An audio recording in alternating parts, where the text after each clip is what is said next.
Welcome viewers to this episode. I'm reporting here from a farm, and as you can see, it's a well-managed farm.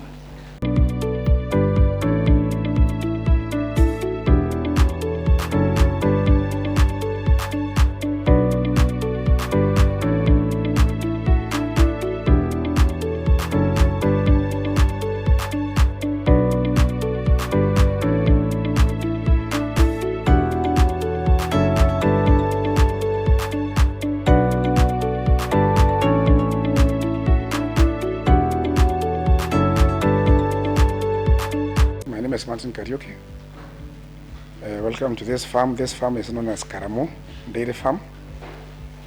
Hii farm tulianza in the year 2007. Saa hii tuko na ng'ombe 35, na kwa hizo ng'ombe 16 ni ng'ombe wazima ambao wanakamuliwa. Tuko na 6 heifers na tuko na calves, over 10 calves. Na this farm is located in a village called Rofutire. Rofutire is in Kafutere sub-location, Katiri North location, Embu North district. What motivated us as a family, because it's a family business, kuanza kasi ya dairy farming, first of all was sourcing for milk for our own consumption. Ilikuwa unajaribu kutafuta maziwa in the village, na ukienda kutafuta maziwa in the village kuja kugundua low quality, saa zingine production hakuna, na then there was an uncle of mine, Mr. Charles Kitonga, ndiye alimotivate sisi kufuga ng'ombe. Akatuelezea ng'ombe kwanza utaconsume maziwa yake, ng'ombe itakupatia profit through calves, through milk, then pia any kind of plant ama any kind of mimea uko nayo kwa shamba, may it be from maize, ndizi, napier, even trees like Giriveria, hiyo yote inategemea pia ng'ombe. So when you have animals, so you also do some kind of smart farming, because vegetables ni mzuri, kila kitu ni mzuri. Tulianza tu na ng'ombe moja na ilikuwa pia maziwa yetu ya kutumia nyumbani, lakini ile ng'ombe kufika kwetu ilikuja Kandurai. Wakati ilikafu ilitoa maziwa over 25 kilograms in a day. So ilipindi hiyo maziwa tuuze. Tukaanza kuona kumbe hii iko ni biashara. Then yakakafu heiva, na hiyo heiva ikakuja pia ikapata another heiva. So within about 5 years tulikuwa na ng'ombe zaidi ya 5, na yote ni heivers. So tukaendelea kuongeza the calf pen mpaka ikafikia hiyo mahali. Mimi na familia yangu sote tulikuwa wafanyikazi na tulikuwa tumeajiriwa. So ilikuwa tunaenda kazini, tunarudi kuangalia ng'ombe jioni. Kitu ya maana wewe umepanga fonda na umepanga feeds kama dairy meal. Ukishapanga hiyo mambo mengine unachia mfanyikazi tu atakufanyia, because ng'ombe akisakura kama hao sasa wamelala, they don't require any other attention. Ni mpaka wataamuka ili akunywe maji ama akamuliwe. So sisi hatukuacha kazi ndio tuanze hii. Ilikuwa pia kama side hustle. Tulikuwa tunafanya tea farming. Nilikuwa na kahawa pia nikang'oa ndio nipande fonda. Na pia hiyo kazi nyingine tukaendelea nayo. So hiyo kazi nyingine haikuzuia, hii ng'ombe haikuzuia tufanye kazi nyingine, because kwa maneno ng'ombe ni rahisi. Just a small portion of land na wafanye kazi wawili and we are done, but you must be smart.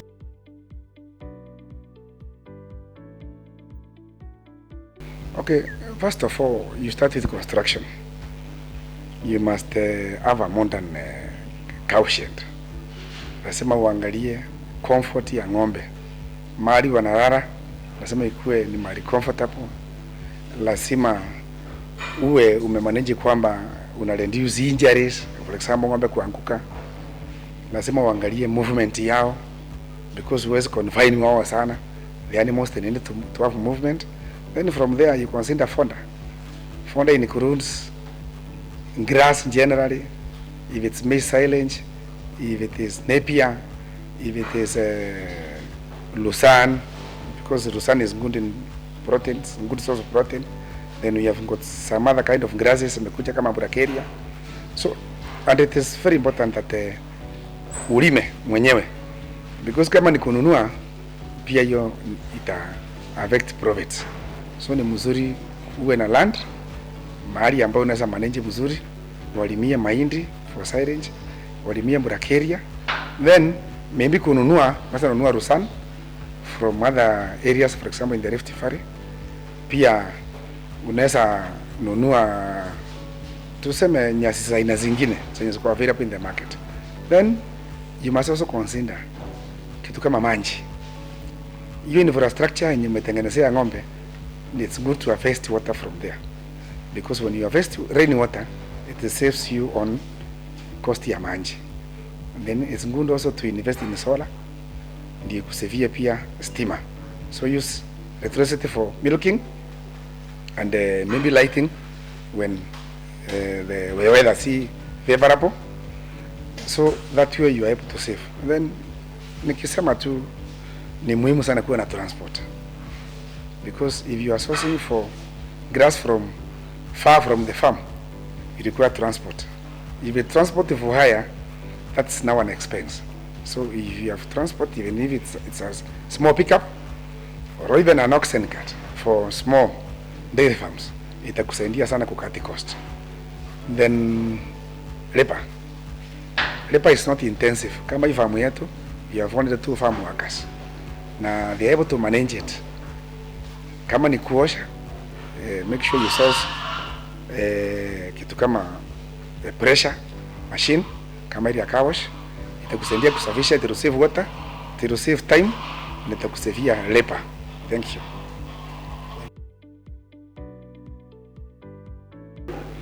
Number one is through breeding, because now these days breeding is not about having pedigree animals just purposely for milk. Imegundulika siku hizi ng'ombe pedigree it includes maziwa, it's about genetics. Kuna ng'ombe iko na magonjwa mingi, for example mastitis mingi, lakini kuna bulls ambazo pia sinatoa hivi haina mastitis mingi. Pia kuna kitu kama hygiene, sababu dhureti ya mkulima kama hapa kwetu mali kuna parindi na huko kwetu Njua Island, number 1 mastitis, hiyo ni hygiene, you have to control it. Then milk fever, na wakulima wengi wanakuwa demotivated na milk fever. Milk fever ukihakikisha kwamba ng'ombe imekula mzuri, umeifanyia mzuri wakati iko in calf and after calving, sasa pale unazuia milk fever. Then hii ingine kama ECF, sasa hiyo ni mambo pia yako mwenyewe kama mkulima kuhakikisha kwamba access control umefanya, umbwa nini vitu kama hizo, mahali na source nyasi, because unaweza nunua boma roads kutoka kwa famu yenye mpaka na giraffe iko na antelopes and gazelles and all that, sasa itakuletea kupe pia kwako, itakuwa threat. So we control ECF, mastitis and milk fever, you are good to go. Then daktari, I'm sorry kusema pia ni mzuri kuwa na daktari wengi. Kuna daktari mzuri for AI na kuna daktari mzuri wa clinical. So it's good to have several daktaris. Kama ni clinical unajua uta consult nani, kama ni AI ni daktari gani, but you make sure that they keep record. Kama vile daktari wa binadamu wanaweka record, make sure hata daktari wanaweka record. Ndiye huyu wa clinical kama apatikani, maybe ameenda masomo, anaweza enda ngambo 3 months, akirundi atakuja review record ya yule mwingine na ataona. We also encourage daktari wa consult. If hii kitu ni hii ugonjwa ni complicated kwake, let him consult another, ndio wasaidiane kuliko yeye akaushe then ng'ombe inaumia. I would like to encourage young people, young boys and girls that farming kuna pesa. Today the land space in the world inaendelea kupungua, nyumba zinaendelea kujengwa, na wale nyumba imejengwa you cannot farm, but the population inaongezeka. When you are in the food sector you are safe, because people will always consume. Kama ni beef wataconsume, kama ni maziwa wataconsume. Dairy products kila wakati ukienda kwa supermarkets siko na line yake mzima for dairy products. Ng'ombe ni rahisi kufuga. Challenge ni kuanzia the heifer mpaka ikafu. Na hakuna biashara utaanza upate profit haraka. So lazima ukuwe mvumilivu. Kwa hivyo pia huwa tunauza ng'ombe pia. Tunaweza uza a mother akiwa in calf. Pia mtu akiwa amejitayarisha mzuri tutamusia calf. But it's very important before ukuje kusource ng'ombe hapa uwe umepanga mahali unapeleka hiyo ng'ombe. Sababu tutakupali utoe ng'ombe mahali ilikuwa comfortable, uipeleke mahali inaenda kupata shinda. It's an animal na inataka pia ikae mahali mzuri. Na pia vile itakuwa na furaha pia ndio itakureward. Thank you. So thank you for taking this opportunity to listen to this episode. Until another time, this is Dr. Nikki Omolo from Atlantis Life Science. Thank you.